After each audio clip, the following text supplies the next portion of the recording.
¿Cómo le va? ¿Qué tal? Gracias por estar en Sin embargo al aire y gracias por acompañarnos siempre, por apoyar estos proyectos de periodismo libre e independiente. Quiero hacerle varias recomendaciones el día de hoy. Ojalá y pueda atenderlas. La primera es que se suscriba al canal que Álvaro Delgado y su servidor tenemos, el personal, que usted encontrará en YouTube, el canal de YouTube de Los Periodistas. ¿Cómo lo encuentra? Busque simplemente los-periodistas en YouTube y le va a salir el canal con dos caritas ahí azules y esos somos el señor Delgado y su servidor. Esa es la primera recomendación. La segunda recomendación es que vea el programa de Radicales, el último programa de Radicales, el que ya está disponible en Estudio B, porque tiene mucho que ver, ya verá usted, con la columna que le voy a contar a continuación. Habla sobre los poderes de facto vinculados y confrontados para, pues sí, unos para defender privilegios, otros para, ya verá usted que tiene mucho sentido cuando lo vea. Y la tercera recomendación que le quiero hacer a usted es que siempre que no encuentre un programa en vivo, se meta a sinembargo.mx. Es nuestro sitio web, nuestra página web, es el diario digital que está disponible las 24 horas, los 365 días del año y es gratis. En ese se publican reportajes, entrevistas, se publican videocolumnas, columnas, todo, y nos ayuda mucho para nuestro esfuerzo que usted visite y que se meta y lo revise y vea y lea y pues disfrute la información que hay ahí. Hágalo y es una manera de apoyarnos en este esfuerzo. Bueno, pues sin más, le comparto mi columna Norma Piña y la conjura de la casta y dice lo siguiente. Una de las fuentes que consulté la semana pasada me dijo que las reuniones de los jueves eran, a estas alturas, relativamente conocidas en ciertos círculos. La voz que se corrió detallaba que un grupo selecto de líderes de las élites mexicanas se encontraba cada semana con la ministra presidenta Norma Lucía Piña Hernández en la casa de Federico Reyes Heroles González Garza para definir la operación política de la Suprema Corte contra, se entiende, el presidente Andrés Manuel López Obrador. Y que las reuniones empezaron el año pasado y que se desactivaron por las indiscreciones. Algunos dicen que estas reuniones de los jueves no siempre fueron en la misma casa. Citan, por ejemplo, la que se llevó a cabo con Alejandro Moreno Cárdenas, Alito, en la residencia del ministro Juan Luis González Alcántara, en las lomas de Chapultepec.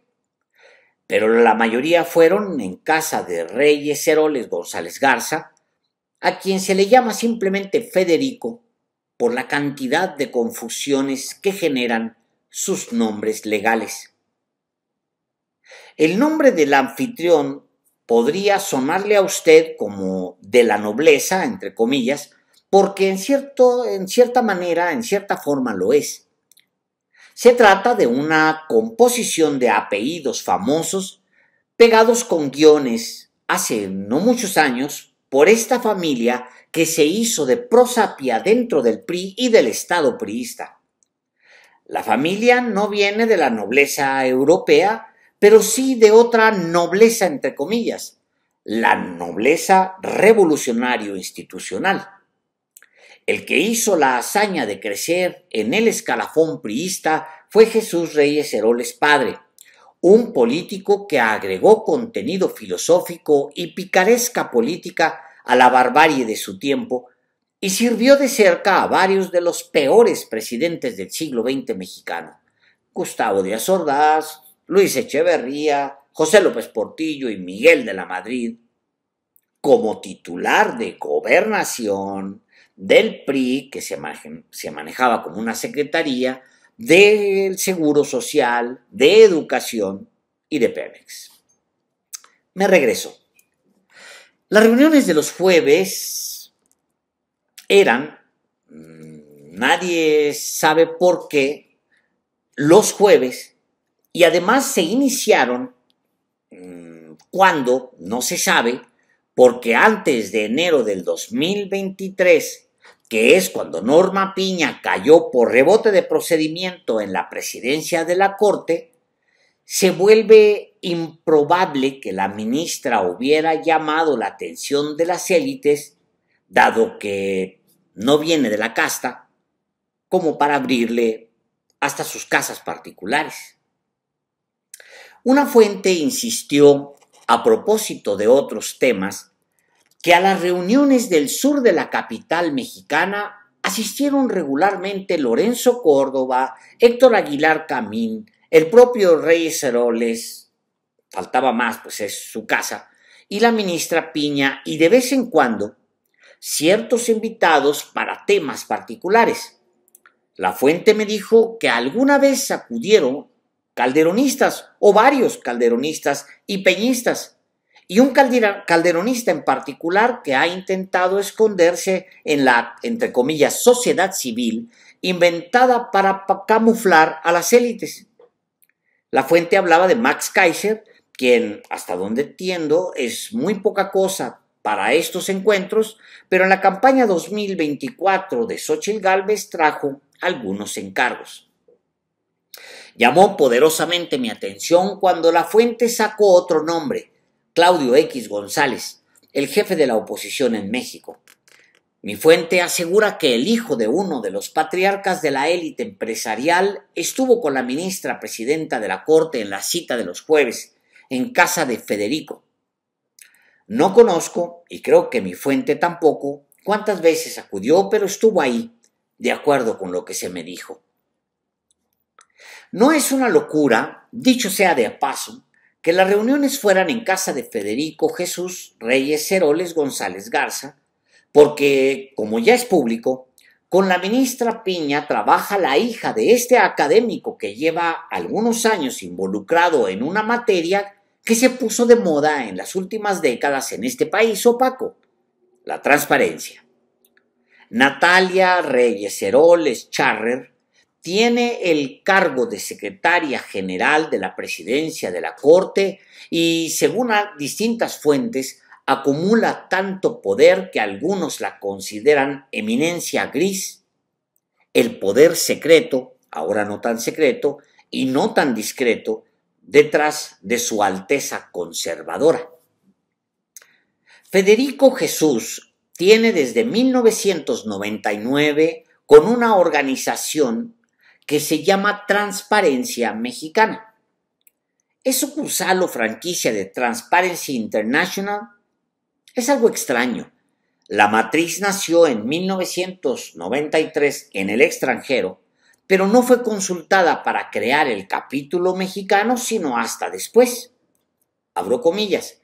El núcleo fundador de Transparencia Mexicana buscó a Transparency International, que reaccionó con interés a esta solicitud, abriendo sus puertas a las preguntas e inquietudes de este grupo de mexicanos. Cierro comillas, dice la página web de la versión mexicana.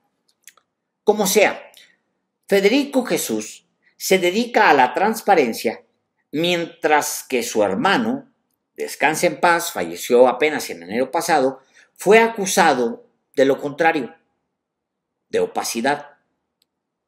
El hermano se llama Jesús Federico.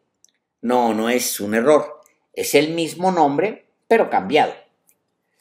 Jesús Federico, como su padre, sirvió a los gobiernos del régimen, a presidentes no solo priistas, sino también del PAN, o mejor dicho, del PRIAN. Pero según una denuncia del director de la CFE, Manuel Barlet Díaz, y del mismo presidente López Obrador, Jesús Federico fue parte de la casta de mexicanos que perfeccionó el arte de la puerta giratoria, como se define la acción de beneficiar desde el gobierno a empresas privadas para luego irse a trabajar a ellas, pues sí, con buenas posiciones y salarios en serio.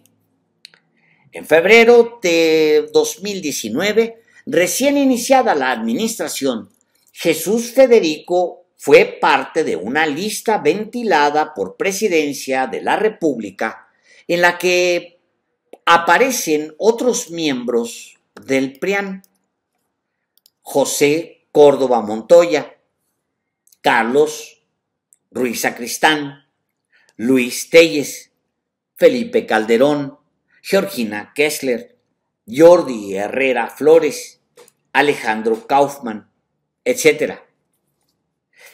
Jesús Federico amenazó con demandar a Manuel Bartlett en 2019 por exhibirlo en esa lista. Hasta donde es público, nunca lo hizo.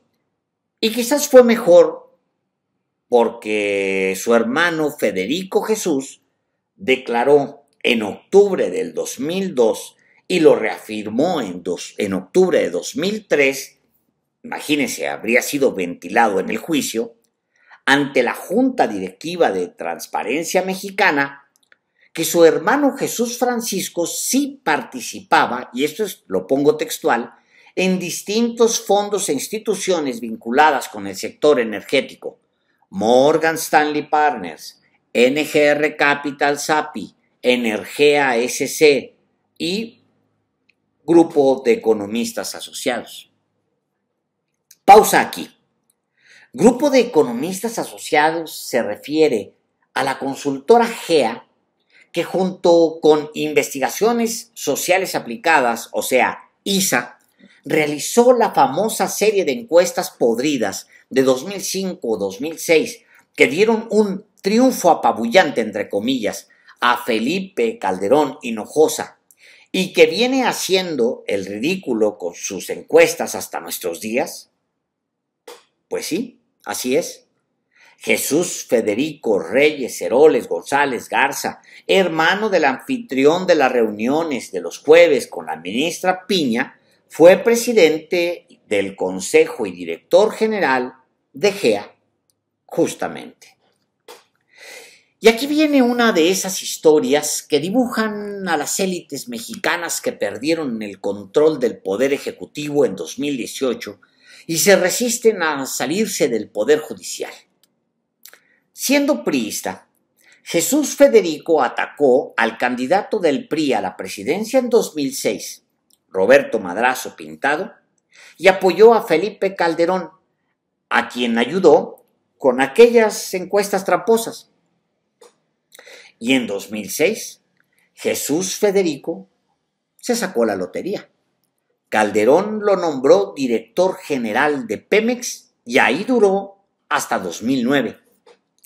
Chulada de país para servirse a carretadas.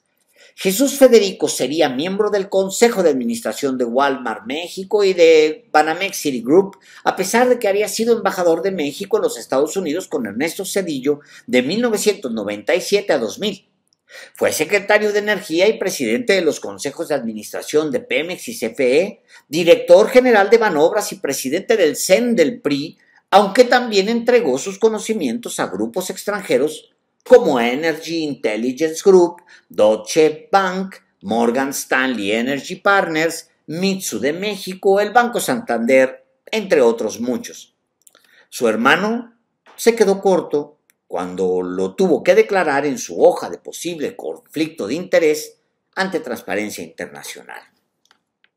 Ahora, y esto es muy importante, Natalia Reyes Heroles Charrer, secretaria general de la Presidencia de la Corte y junto con su padre anfitriona de las reuniones de los jueves que nadie ha desmentido, también es ajena, tampoco es ajena al sector energético.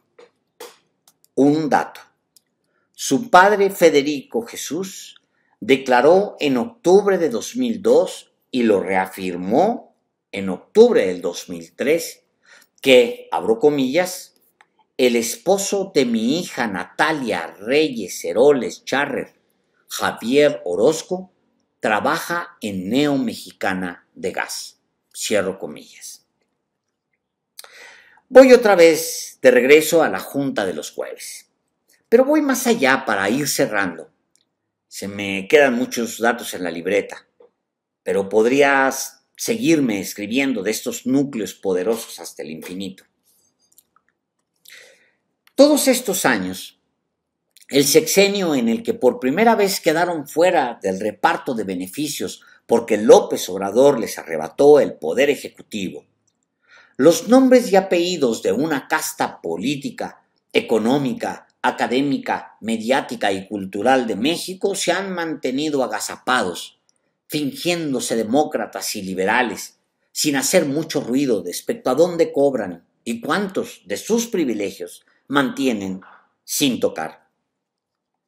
La semana pasada ponía como ejemplo al exministro Diego Valadez, quien cobra una pensión desde hace 30 años por haber trabajado poco más de 200 días en la Corte y quien además cobra en la UNAM, en el Colegio de México y en otras instituciones públicas. Desde Sinaloa me mandaron mensajes y más listas de cobros, aunque parezca increíble. Gente muy gandalla, de verdad, una vergüenza. Me anexaron una nómina donde sale Valadez, ¿sí?, el exministro, y este mensaje, comillas, y además el Colegio de Sinaloa. Parece que allá le hinca el diente al Colegio de Sinaloa y a la Universidad Autónoma de Sinaloa que regenteaba el asesinado Nemesio Cuen. ¿Cómo es posible que Claudio X González, representante de la élite económica y patrón de la oposición, se reúna con la ministra Piña y además sea dueño y presidente del Consejo Nacional de Litigio Estratégico, una organización que litiga contra el gobierno de la República? ¿Cómo podía garantizar Lorenzo Córdoba imparcialidad?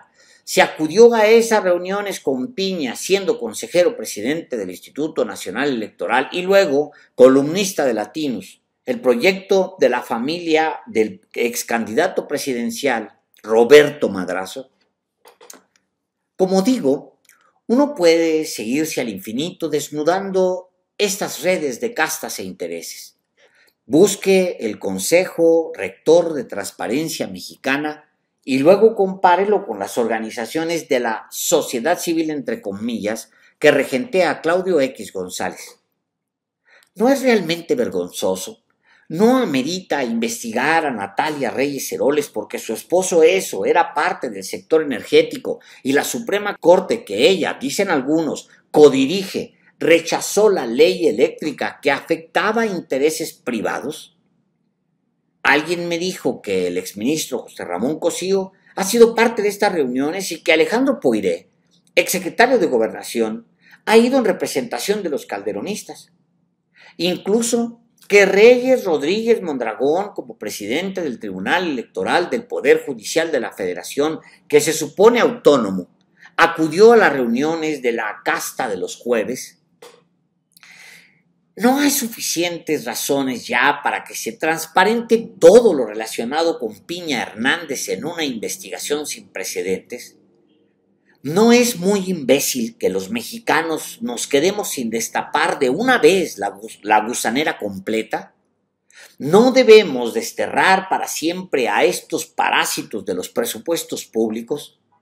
¿No dan ganas de decir, vamos no solo por una reforma al Poder Judicial, sino vamos con la investigación a los expresidentes y después de ahí crear la gran comisión que narre el abuso del Fobaproa? ¿Cuántos votos se necesitan para desarmar para siempre a estas familias parasitarias? ¿Se necesita un plan D, un plan E, un plan F? ¿Se necesitan 40 o 50 millones de votos? Digo, para empezar a organizarse desde ahora. Muchas gracias.